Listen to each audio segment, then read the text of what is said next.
Conversate for a few. Welcome to the next episode of Conversate for a Few. I'm Jonna. I'm Alan. This is not a podcast about classical music. Absolutely is not. This is a podcast about hip hop. What we doing today, bro? We want to discuss outrage marketing in hip hop. Bet. All right. Now this is gonna be a good one. Yeah. This is gonna be a good one. It's some history behind this thing. Yeah, I was gonna say then and now. Then and now, you know what I mean? You know, Yeah. Okay, that's a good point that you say then and now. Before we get all the way into it, right? Mm-hmm. For the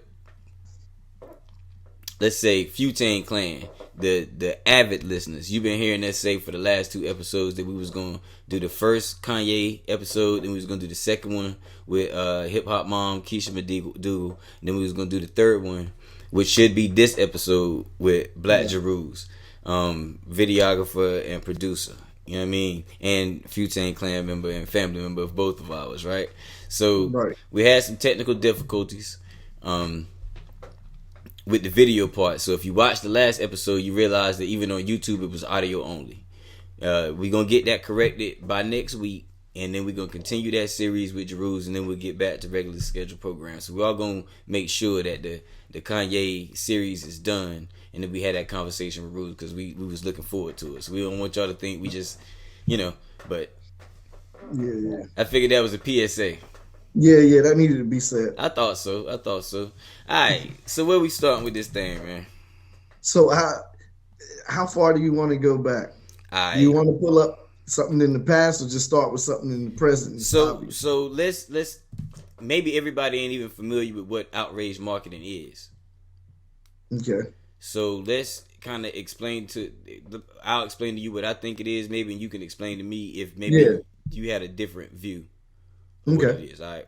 So to me, it's when an entity, company, brand, person, whatever, goes out of their way to do something outrageous that's gonna cause a stir, is gonna cause a backlash that even might even close to get them canceled. What would happen nowadays? But they do it on purpose in hopes of getting the backlash, making the apology in most cases that I see, making the apology, and then from that exposure is exactly what you gain: exposure to people that would have hated you or that wouldn't know you, that now give a chance. That some of those people are going to give you a chance. Some of them people are going to say the hell with him, right? But what it did is gained you a new audience, and it didn't. And what it also did was allow your audience to fight on your behalf. Right. So it caused a fervor in your audience existing and possibly gained you access. It absolutely gained you access to exposure, but it might even gain you new audience members to stay on with you. But it all started from you doing something that probably shouldn't have been done, that wasn't necessarily in your best interest. Right. Right. Right. Is that? Yeah, I agree with that. I was going to say pretty much along the same lines that when a company, a brand, or artist do something controversial or extreme, specifically to invoke an emotion in people, that's going to, of course, put a spotlight on them. And then they're going to, of course, have to address it, issue an apology or not. Most times they'll issue an apology. Then they capitalize off of the moment with all the eyes being on them. I should have just let you go first. That was a dope synopsis. You know what I mean? I beat around the bush to get to it, but that was a dope synopsis. I like that. But it was I think we essentially see it the same way. Yeah, for sure. So for people that didn't understand what it was, you could have my ramble on about it, or you could have Alan's, you know what I mean, succinct synopsis of what outrage marketing is. But so with that being said, go ahead. You was about to say something? I wanted to something I actually just thought about right now after we defined it. Okay. Based on both our definitions. One of the things about outrage marketing, right? It is for, oh man, I'm gonna just say I might have to backtrack a little bit, but it's for cheap people that lack integrity. Ooh. Okay. The reason why I say that is because I literally mean cheap, like cheap people. I mean like people that don't want to spend the money for marketing and advertisement. See, it's free. It's free for me to come out tomorrow and say the most salacious thing about a very popular artist, and then I'm going to go probably viral or something like that. If I'm a big enough name, I'll go viral. Did you hear what he said about this? It just stir up stuff. When instead of just making good music and marketing and pushing the song and grinding, it's a shortcut. So it's kind of for lazy people. It is. In that way, it is cheap. Yeah. So in that way, yeah. Even if you went to a marketing company, right? I'll kind of expand on what you just said. From a true marketing aspect, ask people to think about it this way: if you had a product, or it was you as a brand that you wanted marketed, and you went to a marketing company, and their idea after a month of meeting and brainstorming, they came back to you and said, "Okay, what we want you to do is go out and act crazy or do something that might harm you as a individual, do something salacious that you're gonna have to apologize for, like make a fool out of yourself or offend somebody on purpose, or like that's their plan. You're paying them to come up with a plan to market you, and that's what they come back to you with. I think that's cheap. Yeah. Like that's what you came back with. You came back, you want me to play myself. That's your marketing plan, is for me to play myself. Yeah, that's that. So if you think about it from that perspective, absolutely it is cheap. So I don't think you're gonna have to backtrack that at all. Yeah. I don't think you have to back that track. Now we may find people that use the cheap route that don't necessarily lack the quality of music. Like you see what I mean? So, yeah. You know, and that's the only reason why I was saying that. I feel you. Right, but the act itself is a cheap act of advertising, in my opinion. And it's risky. Very. Yeah, it's risky. So where I wanted to start, man, is what I have in my notes is early and intentional, right? Early and unintentional, actually, is what I have in my notes. So some of the earliest outrage marketing in music it's been happening the whole time. If you tell kids not to listen to it, you know what I mean? Once the parents get outraged and ban it from the kids flood to it. Like and you can't keep it on the shelves. Essentially, that's outrage marketing. They just didn't know they were doing it for the bands. And a lot of times when you listen to a lot of these old interviews and things, the bands didn't even know it was happening. Like they were absolutely afraid when the media, the government, or whatever it was, or parents themselves came after them. They didn't know, even though historically this is how it always happens. It always sends a shockwave through the band or artist or group themselves, right? In hip hop, the first ones I could think of were Luke Skywalker and NWA. Okay. Okay, I'm gonna throw one in there. Throw one in there.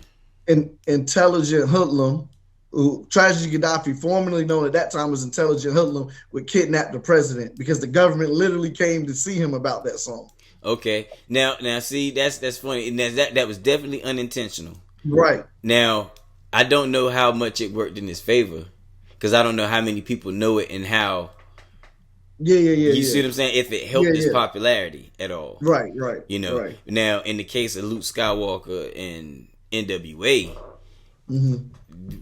I mean, Eazy-E took full advantage of it. He went and took pictures with the machine gun on the White House at the White House. Right. You know, like he was a fool, but he was like, "Word, this is what it is." So, but I would wonder if when they first found out I think I've heard in some interviews they were nervous when it first started happening.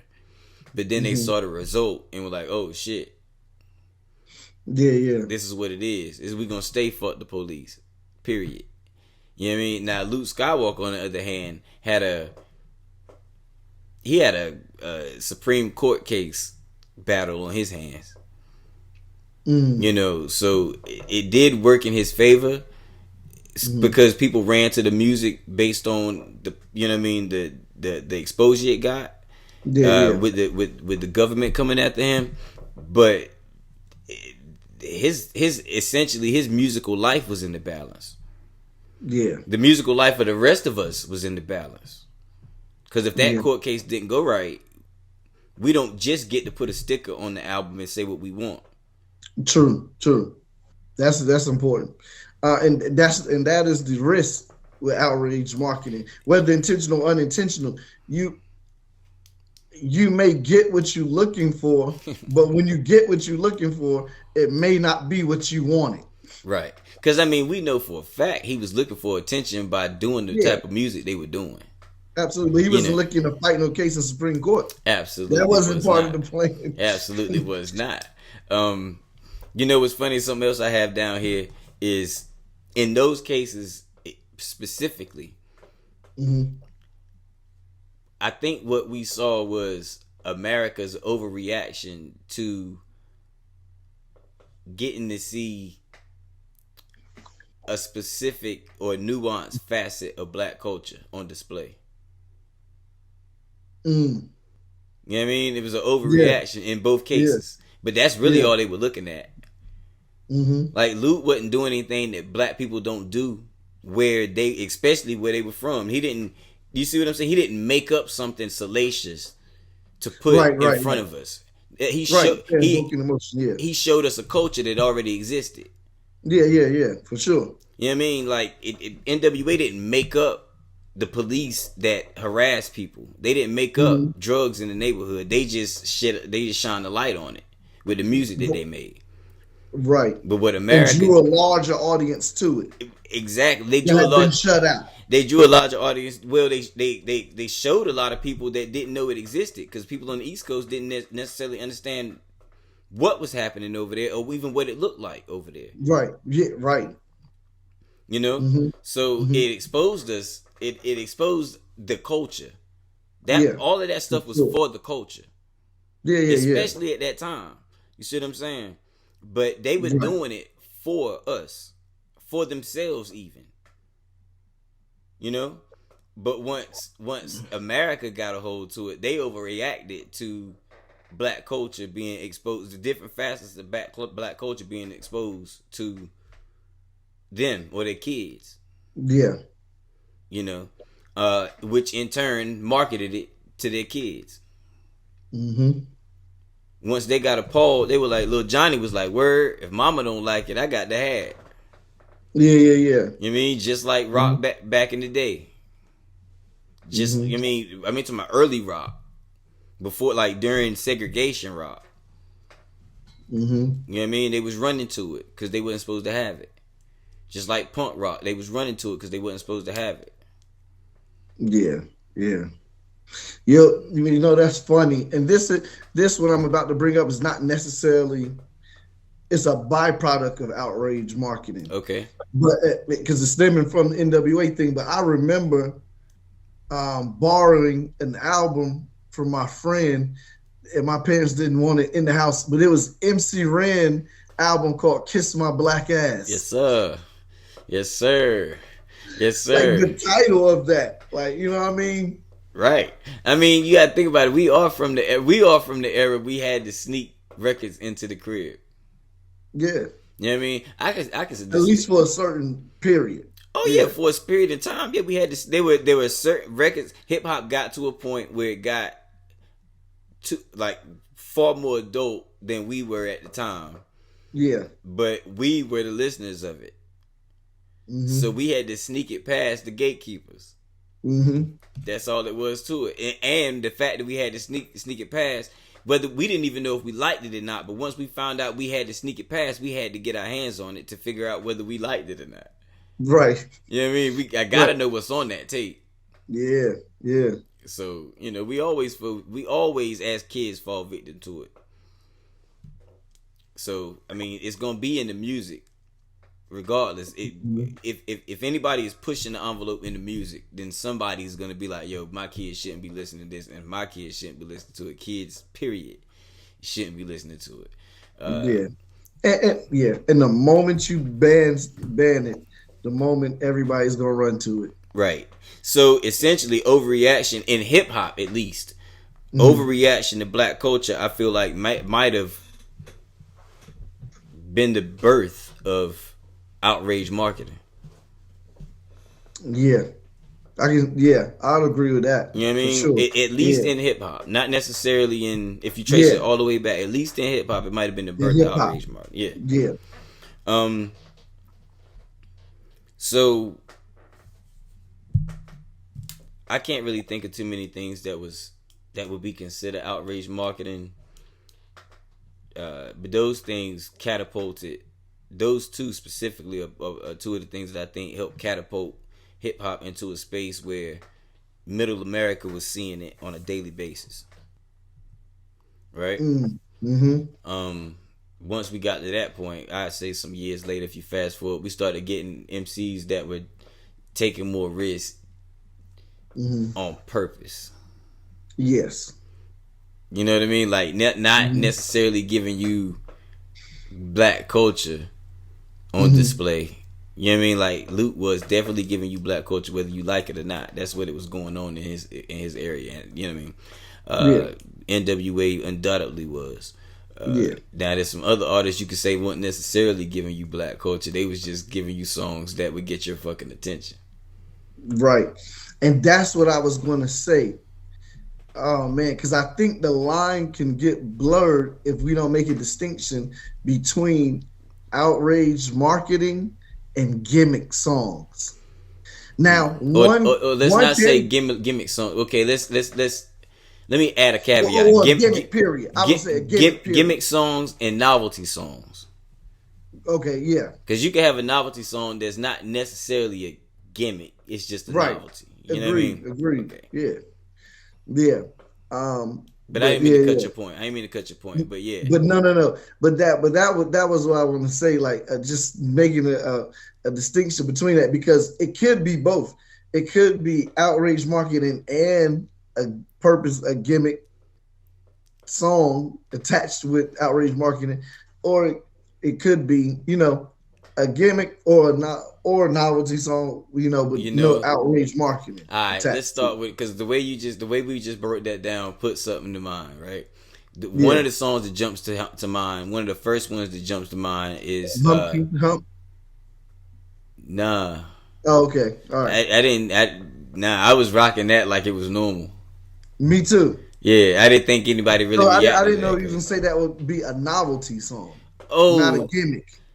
That whole thing was a novelty. That's who they were. They was just on some funk shit. Yeah. And I don't think most people got it. Most people would say it was gimmick. If you look at it now, if you showed it to people now and they didn't experience it, they'd be like, "Oh, that was all a gimmick." But if you would experience it and listen to the music and you saw them on MTV and how they handled it and all that good stuff, you really didn't even know. That was just on some real art funk shit. You see what I'm saying? So I get why it would seem like that, but it was way too dope. It was like if that was a gimmick, Wu-Tang was a gimmick with all that Killer B shit. Yeah. You see what I mean? With all that swords and the fake names, if Humpty Hump and them was a gimmick, then so was Wu-Tang. You feel me? But you had to experience it, not to understand it. Yeah. But the one I was going to is Dreams of an R&B chick, Biggie. Okay, yeah. Right? That's a good one. Right? That was, in that time, created. I don't know if he knew how much outrage it was going to create, or if niggas was going to be upset that he was saying they name, like if chicks was going to be upset that he was saying their names and all that good stuff, if he was going to get backlash, and you know what I mean. I don't know if he thought that deep into it, but I know name dropping all these chicks was going to get people to listen to the song, and he knew that, right? That's one thing that was likely a gimmick that became a novelty song because people recreated it in their own way over time. Yeah. But the first time he did it, it was kind of a gimmick. You know what I mean? It was kind of a gimmick, but it was more novelty because it was so well done. Yeah. And I think that may be the differentiator between gimmick and novelty, whether it's well done, how well done the it execution is. of it. Yeah, the execution. But it definitely became a novelty in hip hop, and it's definitely been used over time to get attention. Yeah. And I think Big did it first, but it worked best for 50. Yeah. Yeah. You know, How to Rob. It's essentially the same song. Yeah. It's How to Rob. And that record got a lot. It did exactly what it was supposed to do. It got a lot of reaction from people. Yeah. From a lot of people. Not every single person, but a lot of people. Enough people reacted to that. It served his purpose. He got Jay-Z to say his name on the Summer Jam stage. Right. In front of 50,000 people. It worked. If nothing else came from that, it worked.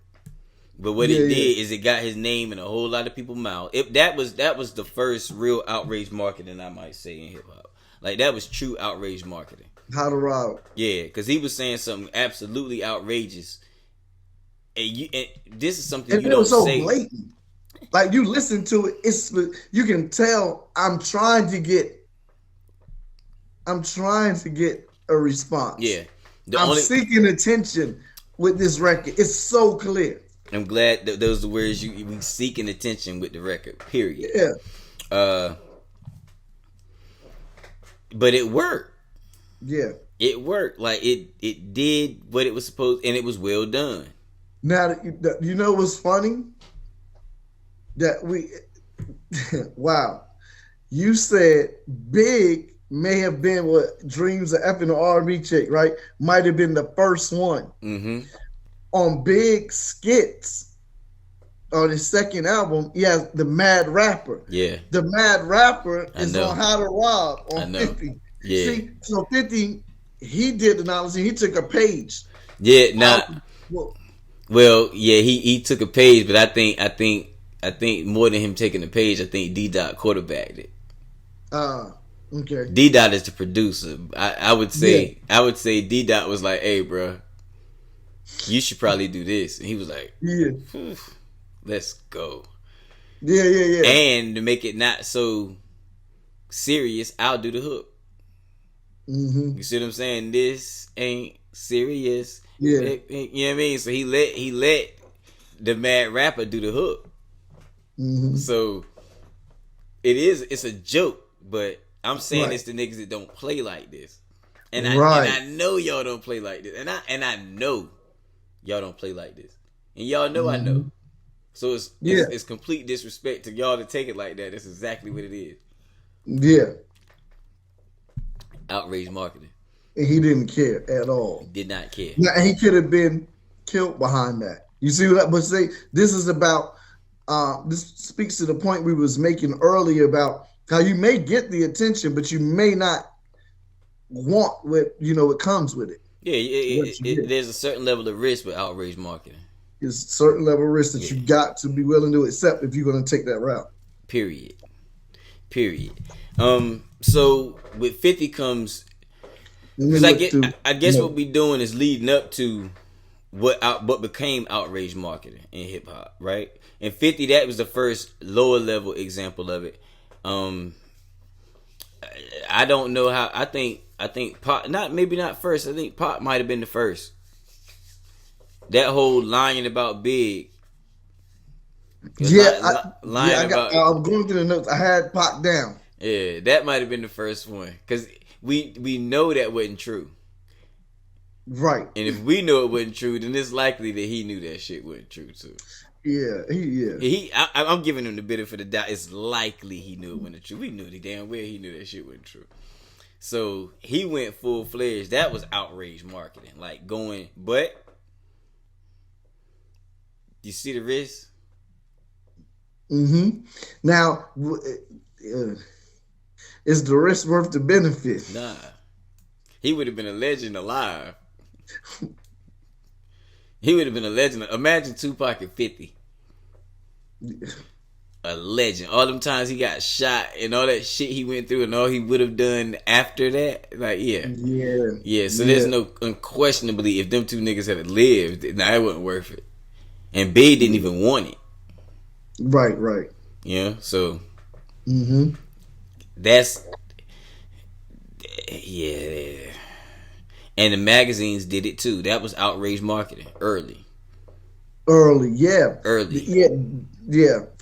For sure, definitely responsible pouring fuel on the fire. Yeah.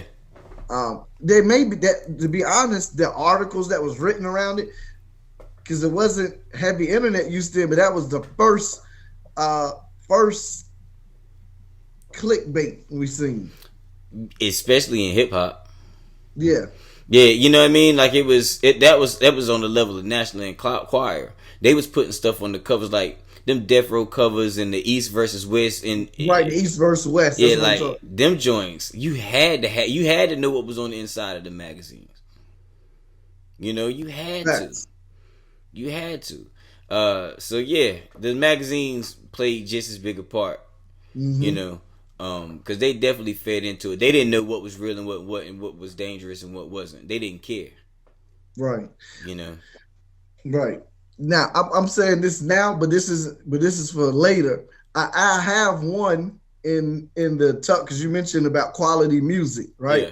Outrage marketing, and then how we may find someone who doing quality music may have used it, whatever. But I have one that I'm going to mention like close toward the end. I'm just going to get your feedback to see whether or not you felt like it was outrage marketing. But I'm saying that to you just in case I forget to bring it up. But I'm looking at some of my notes here. All right, I'm going to put don't forget to ask. Yeah. In the tuck. Yeah. Yeah. See? These be real conversations, y'all. See, like, you can understand. Yeah. All right. So I think we giving, because this is just history. We giving examples. So we know 50 did it, and we know it was like Pac early. Then 50 kind of did it his way. Mm-hmm. Big had an influence. Songs like Akinele, I think, were just more novelty songs, but not necessarily. They were attention seeking, but I don't think he knew how much attention he was gonna get from that shit. You know what I mean? Like I think it was just he a dirty, but he that's who he is. That's who he is. Like he on strip clubs. Like that's how he on it. Yeah, that's how he on it. So yeah, and there wasn't a real overreaction to it. That was a culture. It stayed within the culture. So it did. Yeah, until white folks and parties got hold to it. Then you know, it's crazy. That's one of the most legendary songs. It's crazy. Yeah, absolutely. But I mean, because it's just so to the point, you know. It's and it speaks to both sides. Like both sides get a turn, you know. So it is what it is. I think after the 50 era, kinda. Mm-hmm. We absolutely had the dawn of the internet. Yes. Right? Absolutely. Mm-hmm. During that era of the internet, I mean, of course, what we started to see. During the blog era, did we have outrage marketing like talk about it in hip hop during the blog era? The funniest thing, when you just said that, a name came to mind, and I don't know. But see, it wasn't necessarily attached to music, but then it was. But I was going to say Joe Budden. He was the first, even recording, like all the blogging he did. Now, and that's one thing people give him credit for. He's the first on that, doing like Ustrings, but then the blogging that he did with him and Ransom was going back and forth. Yeah. He was like, just went to Ransom block, duffed him out real quick, blah, blah, blah. All of this lying too now. There's a lot of lies mixed in there. Definitely was. But he is one, and he was getting so much attention. He was like you know what, man? With outrage marketing, Joe Budden worked himself all the way up onto Love and Hip Hop. He worked himself up into one of the biggest podcasts in the game. Worked himself up into a #1 show on Complex. Yeah, he's been using. Listen, he's been using this. And his name was on my list, but just way later in life. But he's been. But it's funny. He's been using this for outrage marketing for a long time. He still use it right now. For sure. On his show right now, he still use it. For sure, right now he used it. Last year. Yeah. So yeah, Joe. Wow, that's a good wild card because I didn't think about Joe Budden early. Yeah, me either. You know, I hadn't thought about Joe Budden early as an outrage marketer, but I mean, all of that stuff doing. I mean, he was always on the edge, just getting proposed on the show, and all his boys is like, yo, don't do that. It's gonna be a bad look. He knew that. Yeah, of course. He knew that. But the bad look it lasts longer than the good look. Right, and he's been for a long time saying and doing the most craziest thing that he knows is going to get a response. Yeah, that's true. Yeah, he been on the Outrage Marketing for a long time. Wow, that's a good pull. Yeah. So the blog era, definitely Joe Budden ran Outrage Marketing during the blog era. That's hands down. Hands down. But after the blog era, to me, okay, this is how it went. Early social media, early internet. Nobody really could find their way. Then you have MySpace era. You didn't really find your way on MySpace. Some people got popping, like it. It was a thing, but that wasn't. Then came the blog era, in my opinion. Yes, right. I agree. And after that is the social media era, and in my opinion, that's when we started seeing the trolls. Yeah. You know what I mean? So trolling is similar to what 50 was doing. You know what I mean? With the beefing and all that good stuff. But trolling it spans the spectrum of what you could be doing on the internet. Right. And it really flooded the hip hop space. I mean, you had people on there doing the wildest thing. Still doing the wildest thing. I think that whole thing is out. That in itself is outrage marketing. You market yourself by being the most outrageous person possible on the internet. Oh man. And one person. I mean, we're going to get to some of the straight up master trolls in a minute. Yeah. About that really combine trolling and outrage marketing. But one that I want to mention that you just said that social media is, and this is recent because I'm just trying to throw recent stuff out too. Freddie Gibbs, all of the stuff that he was tweeting, and I'm gonna show you, like, before his New York show y'all how it's done. I've already sold out. Blah, blah, blah. Now, this is post the whole whatever allegedly fight and scuffle that happened at Prom 112 in Miami with Jim Jones. But he's saying all of this stuff about New Yorkers and New York rappers. He was like saying that basically y'all ain't rapping at the level y'all should be rapping at. All of this stuff that is going to evoke emotion and a response, and you're going to that place. Yep. Like, that's outrage marketing. Outrage marketing, period. To get your name in more people's mouth and get your face in front of more people. I mean, Freddie Gibbs picking a fight with academics. Yep, same thing. You know you can't win that fight, but the more academics say your name, the more people know who you are. Period. Yep. And, okay, this is something I was going to say, but I think it's going to slip my mind. Today versus back in the day, we're in an era where the click, the view, the stream is the financial gain. Yes. Back in the day, they had to get you to the store to buy the product. Nowadays, if I can get you outraged enough to, I just need to hear what he talking about on this song that everybody's saying is so crazy, and I get you to stream it, then that counts. Yeah. God forbid I get you to like it and you share it with one of your people and you continue to stream it yourself. You see what I mean? So it's a lot different. It's a lot more benefit. The benefit is a lot more immediate. I would put it to you that way. Yeah. It's definitely a lot more. It's a lot more attainable in my opinion, and a lot more immediate, which is probably why it exploded the way it has, to the point that we need to be doing a show about it, because all that stuff that we talked about in the first 30 minutes, that spanned 20 years in hip hop, 30 years in hip hop. Yeah. Maybe 30, right? Because now we're on the 40 years almost. Yeah. So These last 10 though, it's been a skyrocket of outrage marketing. And I guess we can get straight to that since we already talking about it. During the troll era, you remember Boom? Boom. Yeah. I don't. Yeah, flash in the pan, but he got hot for a while, just drugged out all over the place, doing wild stuff all over the internet. He actually was the dude that fell asleep up against the wall on No Jumper. You probably seen that clip. Yeah, I seen that clip. Right. Yeah. You see what I mean? Yeah.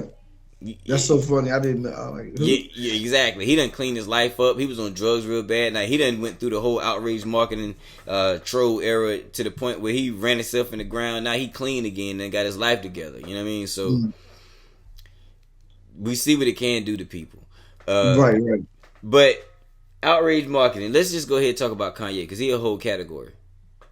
Yeah, he get a whole segment. Where, like, how deep? What if all the stuff he was saying from the beginning was a part of outrage marketing and not sincere thoughts? What, like George Bush don't care about black people? Right. Yeah. Right. What if he just knew, right? If I, like, it don't matter whether I really think this or not. Like, right now is the moment that if I say this, it's going to last. Kanye is the type of person to put himself, he's like, yes. He's the type of person that have watched Forrest Gump and be like, you know what? I'm gonna make, I'm every single time I get the opportunity to make a historic moment happen, I'm gonna take it. Yeah. I'm gonna telethon about Fran. George Bush does not care about black people. Yeah, you know what I mean? Like, Taylor Swift, that was good, but Beyonce had the best video. Facts. I don't care if I'm the villain or whatever it's got to be. Yeah. Running for president. Yeah. I mean, stalking. Mind you. Yeah, go ahead. While he doing all of these things that we can mention, projects are being worked on or dropping. This nigga put music out, product industry, yeah, and it's going through the roof every time. This dude is right now, harassing his ex-wife and her current boyfriend. But everybody done picked a side. Yeah. You got, if you online, you got half the people talking about, ain't nobody talking about how good a father Kanye is. A black man trying to be there for his kids. And then the other half is like, yo, he's a narcissist and somebody need to get him help. He might kill Kim. But they talking about him. Yeah. That's the point. Whether what you say is polarizing or not, and people on different sides, the point is to keep everybody talking about you and their eyes on what you're doing next. Facts. If you want to talk about outrage marketing, he is the master of outrage marketing. We spoke about this on our show that when he was going through the MAGA stuff, right? Yeah. Everybody looks to gain a certain level of attention in the music world. In the music world, some you of course some do it with music, some do it with antics, some do it with movies, whatever, right? Rarely does what you do become a topic on CNN. Yeah. Do you understand what I'm saying? Like, they were talking about this man on CNN and Fox nightly. Yeah. Mm-hmm. And his people were outraged. Yeah. The people from his culture were outraged. Like, what are you doing? If that ain't outrage marketing, what in the world? Right. Knowing we gonna take him back. And he never really did back down on any of that. So some of them, any fan he gained from them can still be a viable fan of Kanye because he ain't back down on none of them stances. But we done accepted him back with open arms, like, yo, you cool, bro. Because that's what we do. Yeah. Us. Yeah. Right. But you say he's the master. You know why he's the master at it? I see now a lot of people have done it, and we're going to get to Tekashi 6ix9ine in a minute. Right. But what makes him as a master is people have something going on, right? And this is what became the pattern.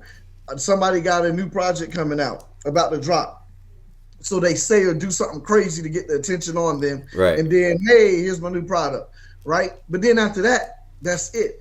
What makes him a master is once he got the attention, he ain't let it go yet. He's held on to it to today. He ain't let it go yet. So whatever is going on with the him and the Kim, and but the bottom line is Genius came out. Yeah. New Merc came out. Stem Player came out. I was told that the Kardashians have a new show that's about to come out. Right. See, so matter of fact, that was you that told me that. Mm-hmm. So all of it might be extreme outrage marketing. I mean, kind of sick because the children mixed up in it, but nonetheless, but then when you look at it, to be honest, they actually, I was gonna say they deserve each other. Whether they deserve each other or not, so I won't say that. But what I will say is both of them have used outrage marketing. Both of them. Yeah, absolutely. And I mean, the irony of which he is a supreme narcissist, but yeah. The funny thing is we act like Kim K isn't. Right. She got a whole. We already clear that she has a whole time frame, like a whole era of people trying to look just like her. Yeah. Well, I mean, some would say that ain't her fault. She ain't telling them to go do that. Yeah. But, I understand that too. That's like rappers saying, it ain't my fault that niggas is killing themselves, killing each other in the hood. It's just the music I make. Yeah. If we take that one, then we gotta let Kim slide too. But hey, either way, they are both. Kim wouldn't even be here if it wasn't for outrage marketing. We wouldn't even know who she was. What? Yeah, because we didn't before. Right. The outrage marketing didn't have happened. a clue. She didn't exist. Nah. She didn't exist. She took advantage and ain't let it go yet. So did Kanye. Same thing you did. That's right. So did Kanye. But okay, overall, outside of his mental health and happiness, right? Yeah. It's paying off for Kanye. Oh yeah. You know what I mean? Like he's reaping the reward, the attention, the sales, attention, the sales, everything else. Everything else. He might not be happy, but he might not be happy if he was happy. I don't know. You see what I'm saying? Like, right. So, with that being said, he win in outrage marketing. Like he's getting it right. You mentioned Tekashi. Let's go ahead and get to that idiot. The biggest troll ever. See, his outrage marketing started with when, and it's his fault for accepting it, but like being stamped by true bloods, right? And portraying a lifestyle that wasn't his at all. Okay. But he used it to his advantage. I'm going to take it a step back.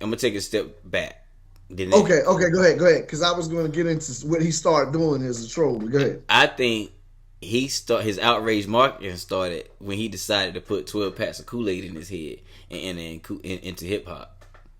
Yeah. Good. I'm glad you said that because do you know how this joint is so comedic, right? When you break it down and look at it, bro. Fucking trolls live under a bridge and got the crazy hair. The ones you spin with the pencil. Yeah. And they had the line, the different color hair. He was telling you who and what I am. From the jump. I am the troll. I am the troll. My whole shit is based on outrage marketing and trolling. I am the troll. From the jump, bro. Yeah. I'm coming in the game. I'm coming in an over masculine game with rainbow colored hair. This ain't gonna work. They're gonna hate this off face. You see what I'm saying? This is gonna cause outrage just cause I ain't never gotta open my mouth, and this is gonna cause some outrage. Now wait till I open my mouth. This dude is like the Joker. Yeah. You know what I mean? He's like a super villain. And I think that was his approach.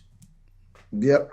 So I'm sorry to cut you, but I want to start with him deciding to come in the game with that hair, and then deciding to allow them to present him the way he did. Right. Because that's just ridiculous. That's more ridiculous than his hair. Yeah, it is. It is. And of course, in the long run, it didn't work out his benefit at all. And now you don't hear anything about no music.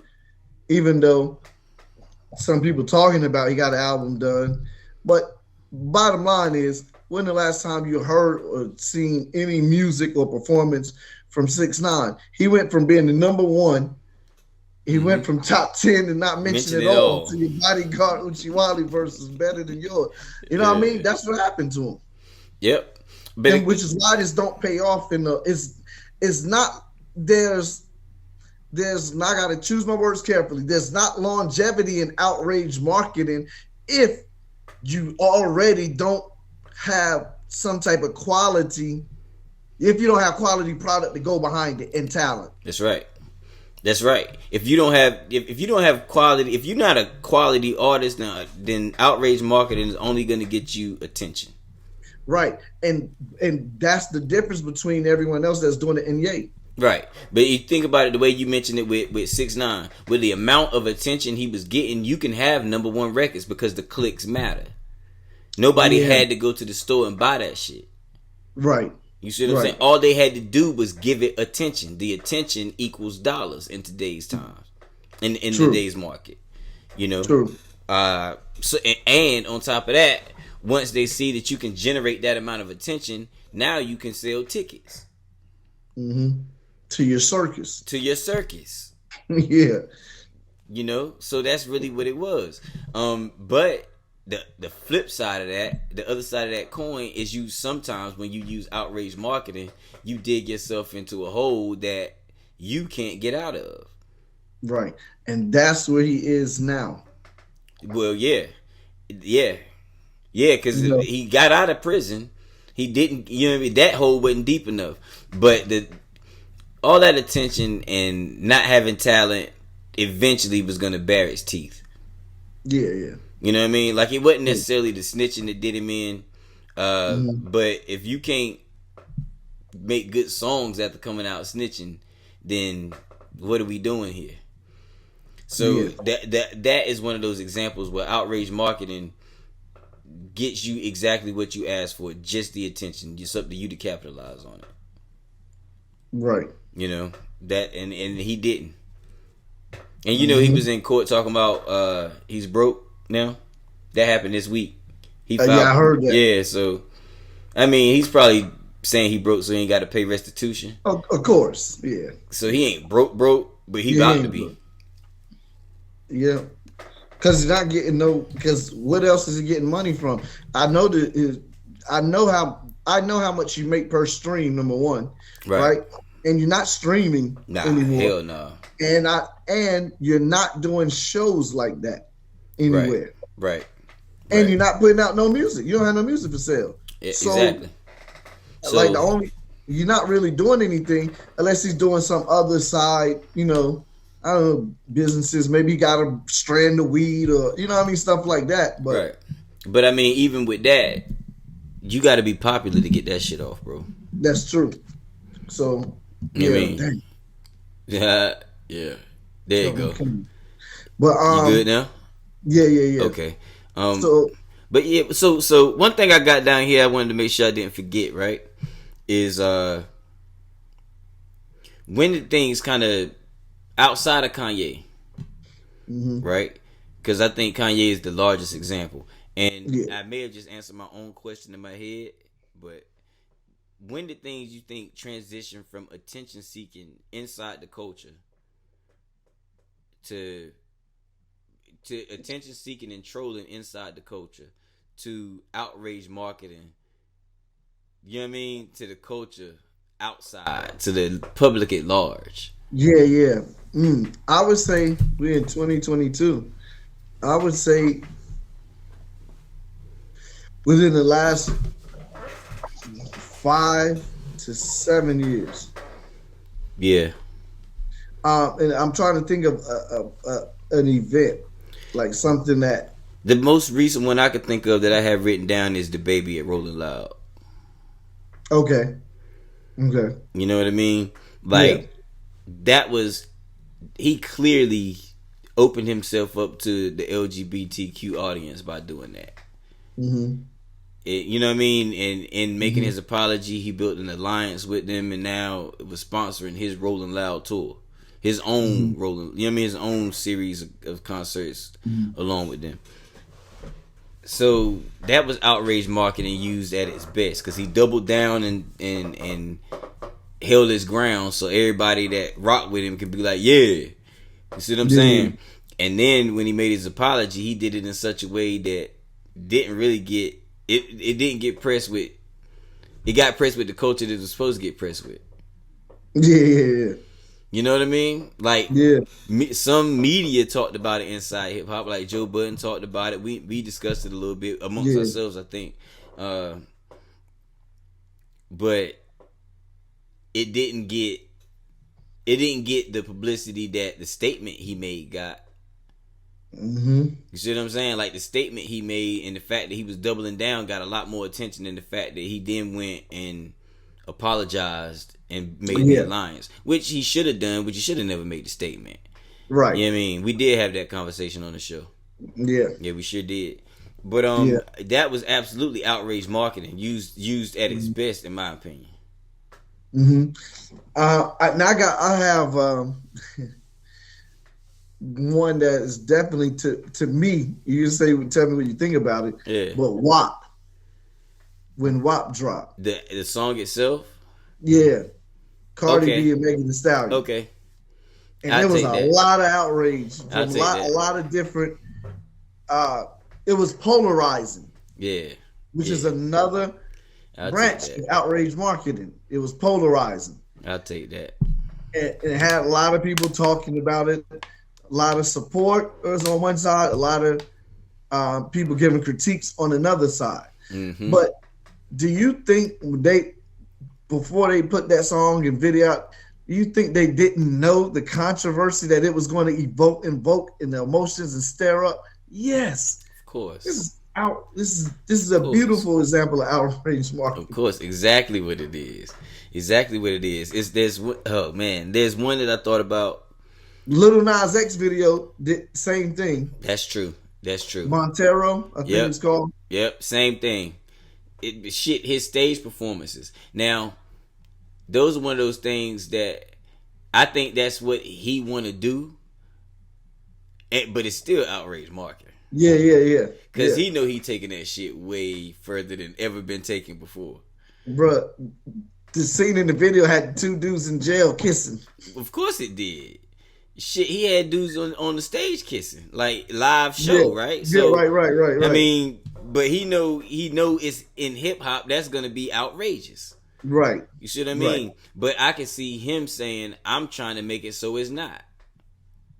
Yeah, you know what I mean? And based on that conversation, it probably shouldn't have been. You know what I mean? Like, niggas been lying forever in hip hop, so right. But Gucci, right?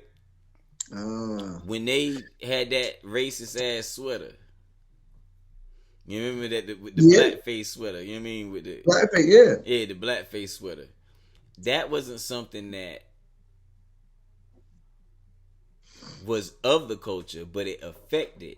It was outrage marketing that directly affected hip hop culture. And how we were going to respond to outrage marketing. So we did our little anti-Gucci thing for about 6 months tops.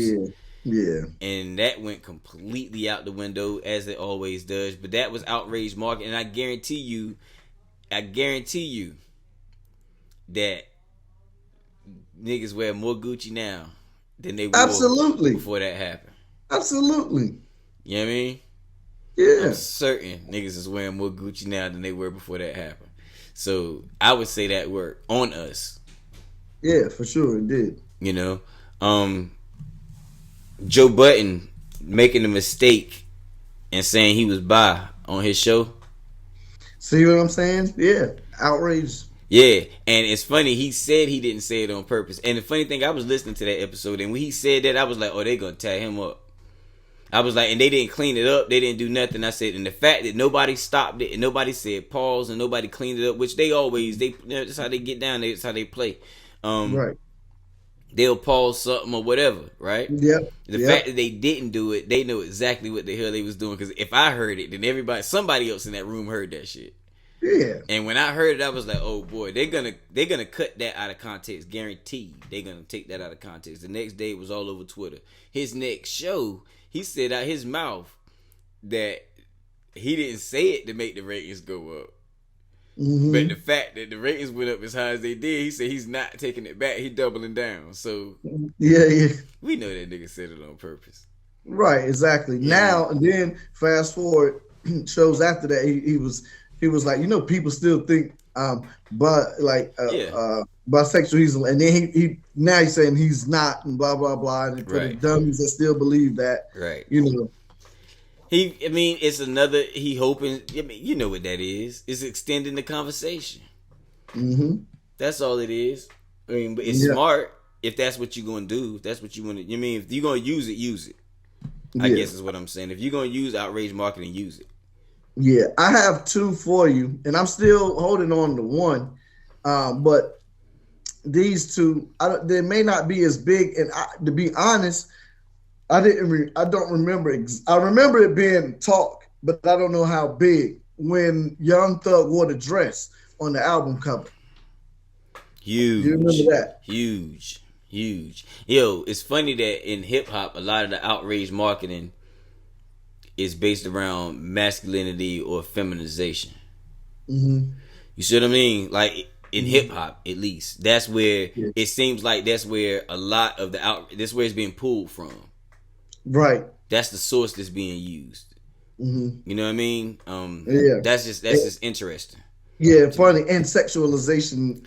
Period. Right? Because they're thinking of 2 Live Crew and Luke, or over sexualization. Yeah, Meg, Nicki. The funny thing is Nicki using bisexuality as a marketing ploy. Mm-hmm. You know, like that was some Lady Gaga shit. Yeah. I see it work. There's a space for it here, so let's run with it. You know what I mean? Yeah. But I think that's less outrage. Well, homosexuality in hip hop is going to be a certain level of outrage. It's going to decrease as the years go on, but in years speaking, it's always been taboo, right? Yeah. So using it, speaking on it, is going to get you a certain level of attention. Mm-hmm. Period. Mm-hmm. It's going to get you a certain level of negative attention. It's going to get you a certain level of positive attention. I heard something on, I was listening to, I don't know, somebody was interviewing Bob Costas, I think. And they were talking about his relationship with Howard Cosell. And they were saying that people don't really remember how great he was. Or how great he was revered. How greatly he was revered. And he was saying that when the TV God mattered, right? Back when it mattered, they did a poll of the most loved sportscaster in sports, in all of sports. And they did a poll for the most hated sportscaster in all of sports. And he was number 1 on both polls. Wow. You know what I mean? Yeah. That's outrage marketing. That is. Yes. So is Kanye. Mm-hmm. You see what I'm saying? In that way. Like that's when you getting it right. Yeah. So, I don't know if I think I forgot to tie that to a point. But I think there was a specific point that I was tying that to, but I don't remember what it was. Yeah, but that was good enough though. So I wanted to throw, now I'm just for me, I have written down just things that people have done that are extreme things that are attention seeking, right? Yeah. They cause a bitter outrage, but not necessarily, I guess, super controversial. But one of the things I thought about is the Little Uzi when he got the diamond embedded in his forehead. Yeah, another thing Lil Uzi did was the Eternal Take album cover was the Heaven's Gate coat. All them people that killed themselves. Right. It was a remake of the Heaven's Gate coat. Yeah. Flyers or whatever. All of their paraphernalia, and people was like, "Yo, he bugging." That's outrage marketing as well. That's definitely outrage. Yeah. marketing. So the thing in his head, so he's one. I'm gonna be honest with you. I think the way he acts totally is outrage marketing. Like his whole shtick. Whole demeanor, everything. His whole demeanor. You know what I mean? Because to hear people speak about him is like, yo, he's just a regular Philly cat. But if he's a regular Philly cat, then that ain't. No, he's not. No, he's not. Not the Philly ones that I know. Not the ones I've met. That ain't. I mean, you know what I mean? Not a regular Philly. You know what I mean? That ain't. That ain't true. So either he acting in front of them or he acting in front of the cameras, and I'd imagine that's in front of the cameras. Right. But you know, what else you got down there? So, we have to. We forgot to mention this earlier. Okay. Game. The game. His name been bouncing around in my head the whole time, but I didn't know. You know what I mean? So what you think? What's your thoughts on Game? Okay. All right. He's trying his. This is my new theory on Game. He's trying his best to pattern himself to master outrage marketing the way Ye is. I think so. That's why he came on Drink Champs with the mask on. I think so. I agree. Right, he's trying to do his best rendition of Ye in the public. I agree. Why? Okay, so first let's just a little bit. We back up a little bit. We know he did the 50 thing, beefing with mad people, name dropping. That's outrage marketing. Super name dropping in almost every verse. Yeah. Right. So he did that. Now let's fast forward to 2-3 weeks ago. On the podcast, he said he made the statement that Ye has done more for him in the last 2 weeks than Dre has done in his entire career. That one statement right there, he knew was going to get people to watch that podcast. That's outrage marketing in itself. Absolutely. Yeah. Okay. So because funny thing is, because in the podcast, he clearly lays out how much more Dre did from him ever than Kanye did in the last 2 weeks. Dre literally sent a driver there twice to find this man and bring him to him to meet him. Right. And they had him recording right then. Right. It nigga just be lying, man.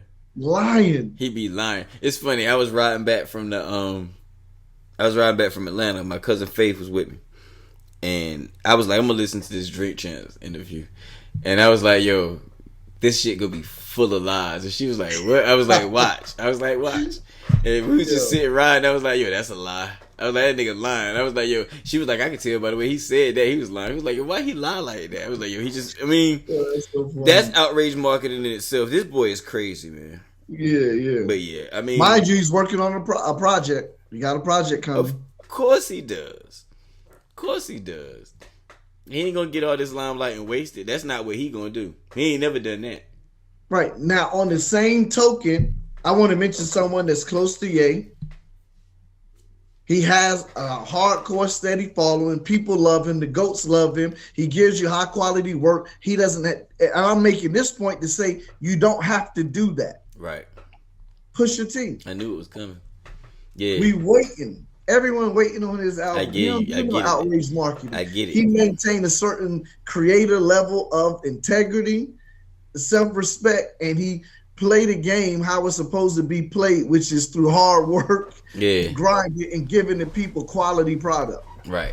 And the funny thing while standing next to one of the wildest outrage marketing people. So we ain't gonna count Infrared and the story of Adidon as outrage marketing. Those are just disses. No, those were disses, and it was responses because he dropped Infrared. I mean, he don't even say anybody's name, though we know who you're talking about. Right. But him and Wayne and all them been doing subs for years. Yeah, they've been. Yeah, I knew. When Drake did Duppy Freestyle, he responded back with Adidon. But let me say this. This is beautiful because this led to a greater point about one of our greats. See, if somebody's gonna say him putting Infrared on the album or Adidon was outrage marketing, well, let's talk about Jay-Z and Takeover. I knew that. Yeah, that's a fact. Jay is a big artist. He gonna sell regardless of whatever. But you put it on the album, which made even more. It already that triple. Did you hear Jay-Z talking about the new Nas this? Hey, outrage marketing, Jay-Z, that fucking Summer Jam screen. Oh, what? Yeah, that you bring up, all this connects. Yeah, let's not let that nigga slide. On the Summer Jam screen. Yeah. See all this. So all of his moves around that time was a plot of outrage. Yeah, outrage marketing. He was Now we going look at ham. it. He was going crazy. Yeah. Yo, he created the Summer Jam screen being a theme. Right. Yeah. You know what I mean? Like, don't Yeah. make me put you on the Summer Jam screen. Like, that's him. He did that. Jay-Z, that was outrage marketing for real, because he went at Nas on that same stage but only said the one line and then put the song on the album. I mean, it's strategic. It's strategic disses, but that also took dissing to a level we had never seen before. True. I mean, hit him up with some other shit, but put niggas on the Summer Jam screen in a leotard is some other shit. Yeah. You know what I mean? So, and it is to market. It's the dissing nigga, but you got a song about him on your album. Yeah. You know what I mean? So, but we don't know all of that then. Right. We don't know that song gonna be on there. But yeah. So I don't know. But the Summer Jam screen, I do think was outrage marketing for sure. Yeah, I mean, for sure. So yeah, but yeah, man. So do you think it's? I know the answer to this. Do you think it's good for like for the culture? Do you think it's just like a thing we just gonna have to deal with? I think at least for the next few years. Into the future, it's just a thing that we're gonna have to deal with. I don't see it as just a solely good thing for the culture, because as we talked about, it's a gamble every time you take that stance to do outrage marketing, and the gamble could lead to multiple 6ix9ines in the future, or multiple the guy boom. Yeah. Like, so the risk is too high for the benefit, and it takes. And then I think overall it start taking away from authenticity, start taking away from quality, like stuff like that. Because okay, not to cut you off, bro, but just because I know it's gonna. I think we need to discuss the levels of outrage marketing, because we didn't discuss it that way. Yeah. You know what I mean? Your Kanye's, your whoever's that's on his levels.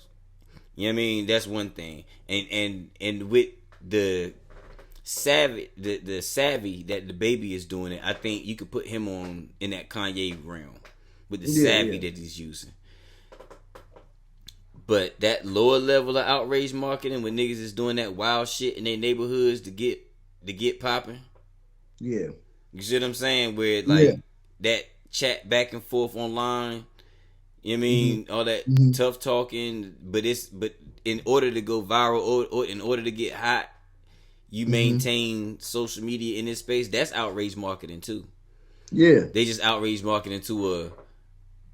Okay, so that speaks to my question. Now I feel like Charles Barkley, but that speaks to my question about it transitioning from being inside the culture to being something that's done to the public at large. Yeah. So Ye and them is doing it to the public at large. Right. But there's some outrage marketing that's a lot more dangerous that's happening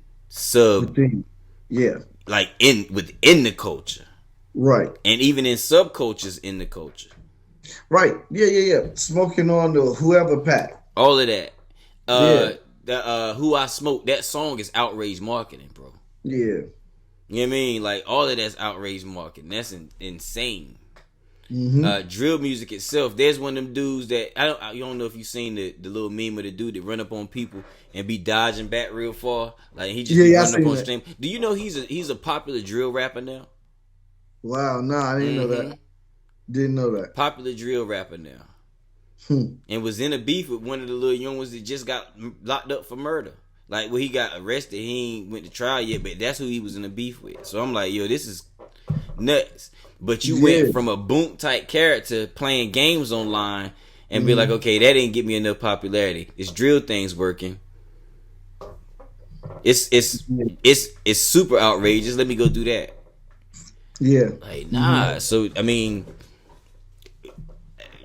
to answer my own question, I think it's gonna last for a long time, because until the internet go away.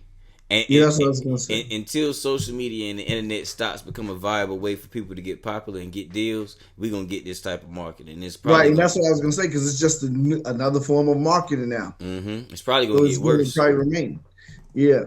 And just we don't have to stay on this, but just one of the things we should have mentioned about the baby is he's kind of been like Kanye. We can trace back stuff that Kanye did and see how he wore diapers.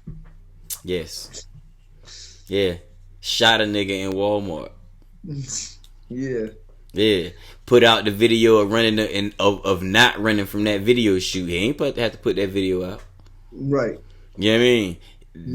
Hitting that, putting that video out of beating up Cal Cold-Hearted in the mall.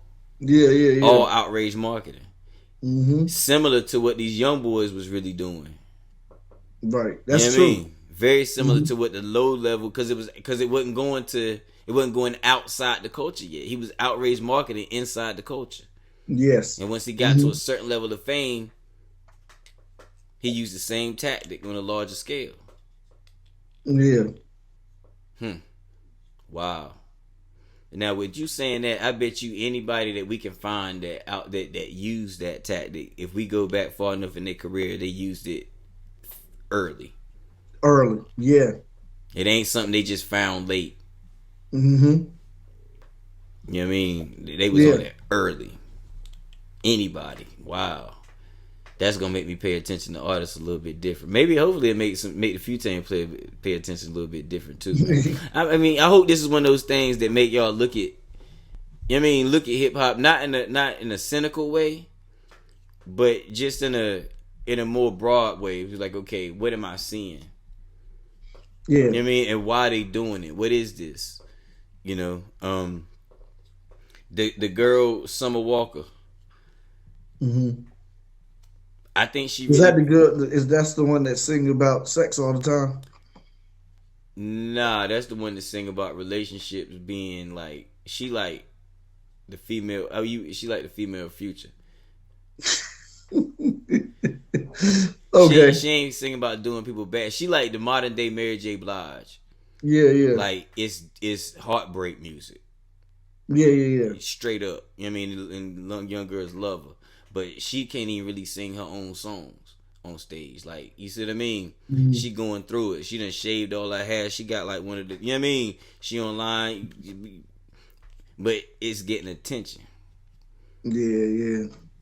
I don't know if it's, I think she probably really is going through it. Mm-hmm. But there's a level of marketing when you full-fledged showing your pain on the internet. And a lot of these people do that as a way of marketing, I think, nowadays. Oversharing. Yeah. You know what I mean? Like, instead of going to get some help and talking to some damn body, you got the phone in your hand and you just, you know what I mean, pouring out, but you getting mad attention. Yeah. And those people gonna rush to your album to figure out what the problem is. Yeah. You know what I mean? Like that kind of thing. So I think it's happening on a lot of different levels. Yeah, that's true. You know, and I think it might be here to stay. Yeah. You know, shit, we know it is. What we say, they ain't no news. What they say, no news is there's no such thing as bad publicity. Bad, yeah. Any publicity is good publicity. There you go. Any publicity is good publicity. They've been saying that for a long time. Mm-hmm. It ain't cliche for no reason. Right. Right. So now it's just we having to deal with it in hip hop culture. Full fledged. I don't know. I'd be interested to see what our listeners, our viewers think about this shit. Like, are we making a big deal out of nothing? You know what I mean? Like, cause we looking closer at it than most, or we just looking, are we too microscopic on it, or is it something that's really they seeing and they need to be like, okay? Cause I think a lot of times they seeing the foolishness too.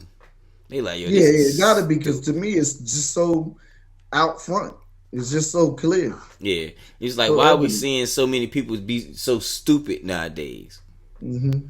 We ain't you know what I mean? Like, that ain't they people just all of a sudden get dumb. What happened? I do understand that. Yes, people got more platforms to say more stupid shit. Yeah. You know what I mean? So you're gonna hear people say, you know what I mean? So and artists do speak more nowadays than they used to. They have more avenues to speak. You know, you have more, so you're gonna have more opportunities for idiocy. But I don't know. I don't know. Yeah. I don't know. Yeah. I don't know. So what you think, man? You think we unpacked it, or you think you got anything else? Any other thoughts on that?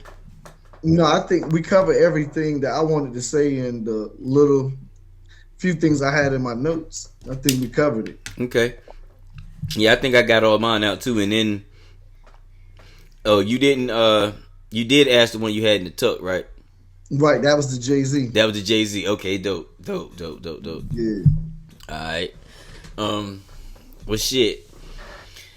If that's the case, man, I'm gonna ask everybody to go to the socials, man. Go to Facebook, Instagram, and follow us at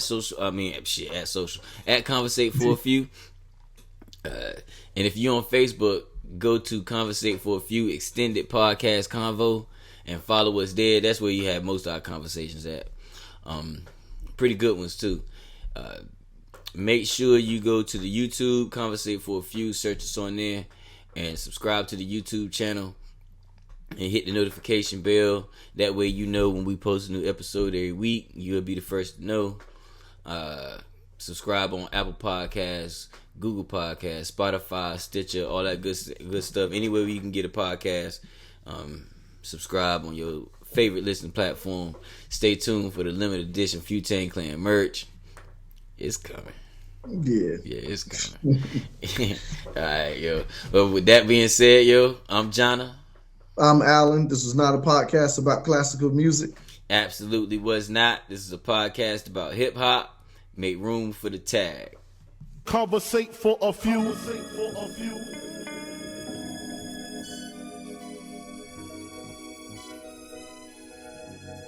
Hustle, welcome, man, they had to send me. Hustle from Raleigh, live from NC with your hosts, John and Alan. Relate to the two, you are now listening to Conversate for a Few. Check it on SoundCloud, debate with your crew. They talking hip-hop from the late to the new. From July till June end, no Fridays for me, tune in. Please listen to this podcast. Please listen to this podcast. Please listen to this podcast. Please listen to this podcast. Please listen to this podcast. Please listen to this podcast. Please listen to this podcast. Please listen to this podcast.